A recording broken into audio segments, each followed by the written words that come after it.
Hey friend, Colin here from Sumthins Recording, and today I'm going to show you how to compress vocals step by step.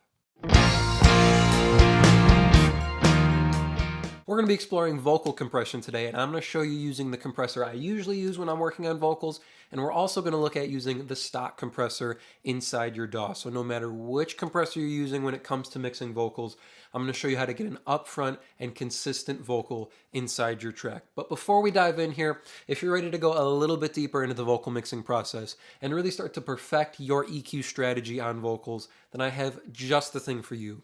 It is my ultimate guide to vocal EQ, and it's just a simple PDF that will walk you through how to EQ your vocals step by step to help you get polished and professional sounding vocal mixes without any more of the guesswork. It is a completely free guide, and you can download it below using the link in the video description. Now let's jump in here and take a look at this vocal track. Let me, of course, start by playing you the vocal inside the mix, and then I'll solo it up as well so you can hear our finished vocal.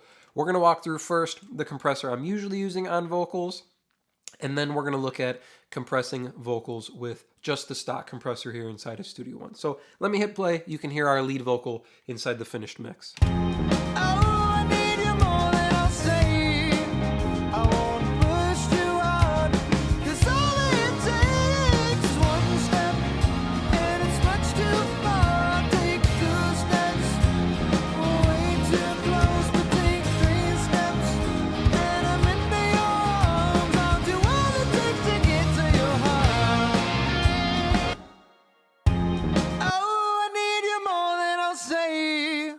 I won't push too hard, 'cause all it takes is one step, and it's much too far. I'll take 2 steps. We're way too close, but take 3 steps, and I'm into your arms. I'll do all it takes to get to your heart.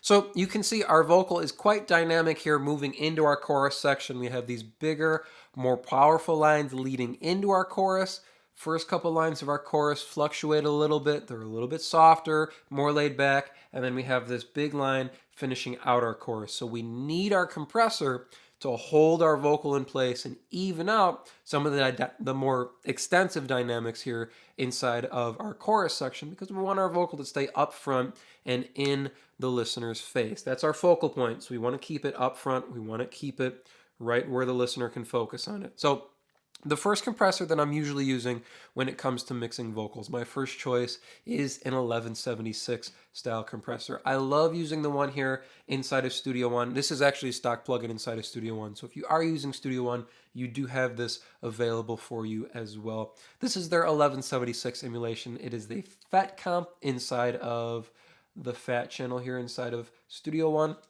And I rock it with about a 0.55, 0.54 millisecond attack. That's medium slow for this unit here, but still very, very fast. You can see we're still under a millisecond, which is very, very fast for a compressor. And then the release is all the way fast at 50 milliseconds. So we want to be able to grab the peaks here on the vocal and then let go as fast as possible. So we're bringing down the louder sections of the vocal and then letting go as quickly as we can to leave room for the quieter parts to stay right where they are. That helps us even out the volume in our vocal.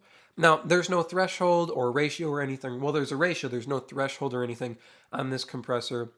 We just have our input and output. So the way we get compression is by pushing more input into this unit. So we dial up our input here, and then we dial back our output to even the volume out in and out of the compressor. So take a listen, and you can see how much compression we're doing with this unit here. Oh, I need you more than I'll say. I won't push too hard, 'cause all it takes is one step, and it's much too far. I'll take 2 steps.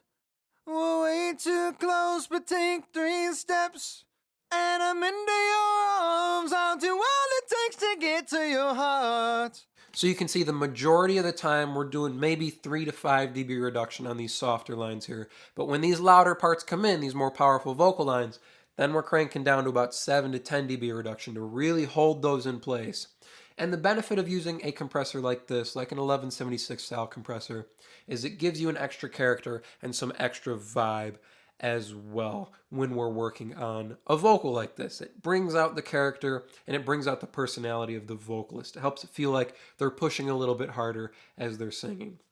Now, let's jump in and do the same kind of compression on the vocal, but with the stock compressor. So I'm going to turn off the 1176 here, and I'm going to pull in the stock compressor inside of Studio One. Now, a good starting point for vocals is going to be a 4-to-1 ratio. So we're going a little bit more aggressive than a medium style ratio. All the ratio is telling us here is that for every 4 dB we're going over the threshold, which is our dot here, we're letting 1 dB through. So the higher the ratio, the more aggressive style compression we're going to be doing. And that you'll see that by our line here. You can see that curve gets more and more aggressive the higher we raise our ratio. So less and less is getting through the higher our ratio goes. Now our attack, I'm going to start at about 7 milliseconds.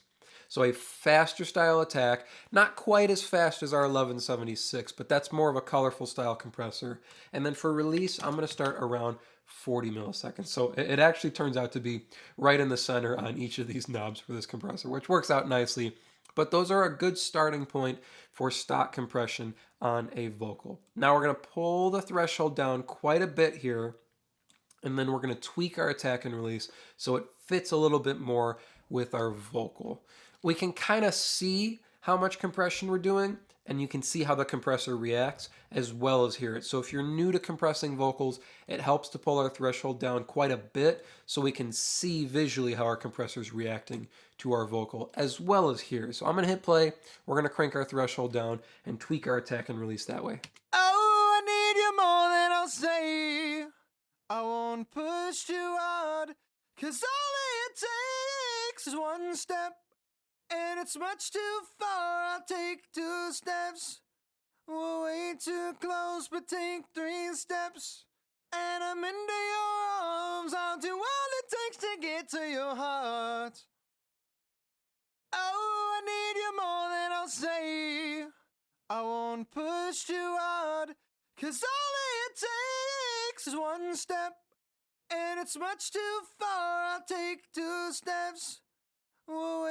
So you can see how close we got to where we needed to be with that starting point. 7 millisecond attack, 40 millisecond release is going to get you in a good spot when you're compressing your lead vocal, especially in a more rock style environment like this. That's a great starting point for compressing vocals. All I did here was I sped up the attack just a touch here. We're at about 6 milliseconds now, so it grabs those peaks, those bigger transients a little bit faster. And then I slowed our release down so it's not as snappy on our vocal. So it lets go and it starts to breathe more in time with our lead vocal. Now what we're going to do is we're going to dial our threshold back to set it where we want it inside the track here and get the actual amount of compression we want or the actual amount of reduction we need on this vocal. We were at like 12 dB reduction. That's quite a lot of compression. Let's dial it back to that 7 to 10 dB reduction on the vocal here. Oh, I need you more than I'll say. I won't push too hard, 'cause all it takes is one step, and it's much too far. I'll take 2 steps. We're way too close, but take 3 steps, and I'm into your arms. I'll do all. Oh, I need you more than I'll say. Oh, I need you more than I'll say. I won't push too hard. That's feeling pretty good there. So we're doing about 7 to 8 dB reduction on the vocal here. So not as much as the 1176, but again, the harder we push into the compressor, it doesn't give us any leeway. It doesn't give us more energy. It doesn't give us more character the same way pushing harder into the 1176 would. Now, last thing we need to do here is add our makeup gain. So we're reducing the vocal by 7 to 8 dB on these louder seconds, so we're going to have to add some makeup gain to balance our level in and out here. Oh, I need you more than I'll say. I won't push too hard, 'cause all it takes is one step, and it's much too far. I'll take 2 steps. Way too close. Oh, I need you more than I'll say. I won't push too hard, 'cause all it takes is one step, and it's much too far. I'll take 2 steps. Way too close, but take 3 steps, and I'm into your arms. I'll do all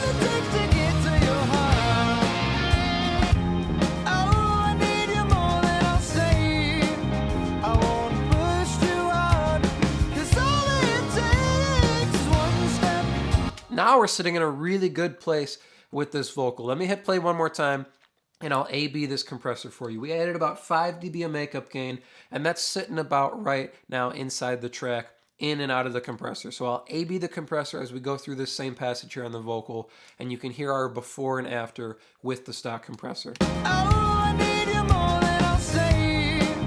I won't push too hard, 'cause all it takes is one step, and it's much too far. I'll take 2 steps, way too close, but take 3 steps, and I'm into your arms. I'll do all it takes to get to your heart. You can hear our compressors holding our vocal in one place, so as we hit quieter lines, our vocal doesn't disappear in the track and then suddenly pop up when there's a louder part and you suddenly hear the vocal above the rest of the track. The compressor pulls those louder sections down and allows us to bring the quieter lines up, so we have an even vocal inside of our track here. One more time, and I'll A-B it inside the track as well as by itself. So we'll start with just the vocal here. I'll A-B our compressor, and then we'll put it back in the track. Oh, I need you more than I'll say. I won't push too hard, 'cause all it takes is one step, and it's much too far. I'll take 2 steps, way too close, but take 3 steps, and I'm into your arms. I'll do all it takes to get to your heart. So if you're struggling with compression on your vocal, just a few steps here. Setting our ratio 4:1, attack and release about 7 and 40 is a good starting place on vocals. Pull down your threshold to where you need it, and then tweak your attack and release there if you need them faster or slower so it breathes in time with your vocal. And last but not least, setting our makeup gain so our vocal's at a good spot inside the track. I hope that was helpful for you. As I mentioned at the beginning of the video, if you're ready to take your vocal mixes to the next level and really start dialing in your EQ strategy when it comes to mixing vocals, then I have just the tool for you, and it is completely free. It is my ultimate guide to vocal EQ, and you can download it below to start creating more professional vocal mixes in less time. Thank you so much for watching, and I will see you in the next video.